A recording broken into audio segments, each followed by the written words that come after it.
Нэгдсэн үндэсний байгууллагаас батлагдсан доктортой хөгжлийн зорилт 2030 нь нийгэм, эдийн засаг, байгаль орчин гэсэн 3 тулгуур суурилан дэлхийн нийтийн доктортой хөгжилд хүрэх урт хугацааны бодлогын бичиг баримт юм. Энэ нь ядуурл, үлсгэлэн бууруулах, эрүүл мэнд боловсрол болон бусад нийтлэг асуудлуудыг анхаарч ажилснараа хүн төрөлхтний дээд хэрэгцээг хангана гэж үзсэн байдаг. Монгол улс доктортой хөгжлийн зорилтын индексээрээ дэлхийн 162 орноос 100-д жагсдагч харамсалтай нь 2018 оны байдлаар манай улсын нийт хүн амын 28.4% нь ядуурлын шугамнаас доогуур амьдарсаар байна. Ийм ч учраас Дэлхийн зам Монгол олон улсын байгууллага нь тэдгээр иргэдийг туйлын ядуурлаас гаргах төгсөлтийн аргачлалыг Монгол улсад нэвтрүүлэн хэрэгжүүлж байна. The beauty of graduation model in World Vision, basically I would say that is bring transformations in the lives of the most vulnerable community, where we work with the most vulnerable community to building hope and building their livelihood action plans with them. And it's really a transformative process when you engage community in such a way. So I believe that these graduation models will bring more impact and transformations through different ways of working together with the communities. Энэ бол хамгийн эмзэг өрх хүүхдүүд рүү фокуслох тухай хэлж байгаа бөгөөд тэдгэрийг ядуурлаас гаргах хамгийн үр дүнтэй арга зам байх болно. Энэхүү загвар аргачлалыг үрхийн амжиргааг сайжруулах хөтөлбөрийнхээ хүрээнд 2015-аас 2017 онд нийслэлийн 2 дүүрэг хөдөө орон нутгийн 2 аймагт туршиж үзсэн бөгөөд 2017-оос 2020 онд нийт 12 аймаг нийслэлийн 6 дүүрэгт 17 урт хугацааны хөтөлбөр 5 богино хугацааны төслүүдээр үргэлжүүлэн илүү үр нөлөөг авчрахаар хэрэгжүүлж байна. Энэ хөтөлбөр нь туйлын ядуу, хүнсний аюулгүй байдал нь хангагдаагүй, хоол тэжээлийн дутагдaltaй, олон хүүхэдтэй өрхүүдийг сонгож хамруулдагаараа онцлогтой.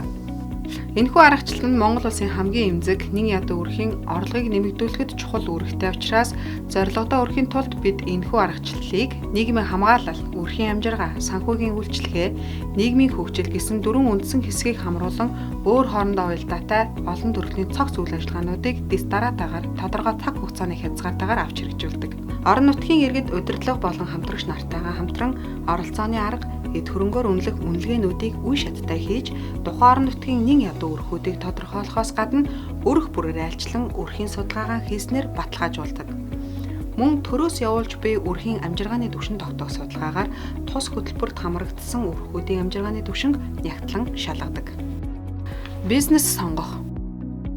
Төгсөлтийн аргачлал хөтөлбөрөд хамруулахаар сонгосон өрхийн иргэдэд тохирох бичил бизнесийн боломжуудыг зах зээлийн судалгаагаар тодорхойлдог. Техникийн ур чадвар олгох сургалт. Тухайн өрхүүдийн сонгосон бизнест нь тохирох нэн шаардлагатай техникийн ур чадваруудыг олгоход чиглэдэг. Хөрөнгө шилжүүлэх. Хөтөлбөрт хамрагдсанаар 7-8 сарын дараа өрх бүрт сонгосон бизнест нь зайлшгүй шаардлагатай тоног төхөөрөмж, хөрөнгийн дэмжлэг үзүүлдэг. Энэ нь тэдний цаашид тодорхой хэмжээний нэмэлт орлого олгоход нь туслаж буй томоохон хөрөнгө оруулалт болдог. Коучинг буюу амьдралын тасгалжуулалт. Тухайн өрхөд тохирсон байнгын тасгалжуулалт нь өрхүүдийг санхүүгийн мэдлэгтэй болгож өөртөө итгэлтэйгээр нийгэмд бусадтай хөл нийлүүлэн алхахад нь тусалдаг. Иргэд хоорондоо нэгдэн дундын хадгаламжийн бүлэг үүсгэснээр өөртөө хоромтлол үүсгэж, тогтмол хадгалж, өсгөж сурахад нь чиглэдэг. Бүлгийн гишүүн болсноор нэн яралтай санхүүгийн хэрэгцээг хангах, бичил бизнесээ хөгжүүлэх, хөрөнгийн их өсвөрөө зээлэх боломжоор хангагддаг. Дундын хадгаламжийн бүлгийн нэг хэсэг байх нь цаашид банк болон бичил санхүүгийн байгууллагын найдвартай харилцагч болоход нь тусалдаг. Хамтын ажиллагаа. Орон нутаг буюу хороо, сумдын төвшөнд холбогдох төрийн болон иргэний нийгмийн байгууллагууд хамтран үйл ажиллагаагаа уялдуулан ажиллах ажлын хэсгийг байгуулдаг. Энэ нь өрхүүдэд шаардлагатай тусламж дэмжлэгүүдийг хүртээмжтэйгээр хүргэхэд тусалдаг байна. Энэ бүгдээс үзэхэд доктортой хөгжлийн зорилтууд тэр дундаа доктортой хөгжлийн зорилт 1 болон 2-ыг хангахад монголчууд бидний зүгээс зориулалт хамтын ажиллагаа шаардагдж байгаа бөгөөд энэхүү хөтөлбөрийн үр дүн үр нөлөөнөөс харахад бидэнд байгаа ядуурлыг бууруулах, өрхийг доктортой амжиргаанд хүргэх цорын ганц арга зам болж байгаамаа.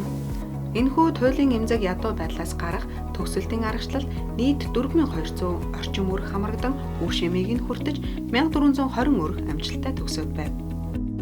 Чадварчсан иргэн бүрийн үйл ажиллагаа улс орны эдийн засгийн хөгжилд чухал нөлөөтэй бөгөөд өрхийн эдийн засгийн нөхцөл байдал сайжирснаар төгсөлтийн аргачлал нэн эмзэг хүүхдүүдийн суурь хэрэгцээг хангаж улмаар тэдний сайн сайхан байдлыг бий болгоход чухал хувь нэмэр оруулах нь дамжиггүй.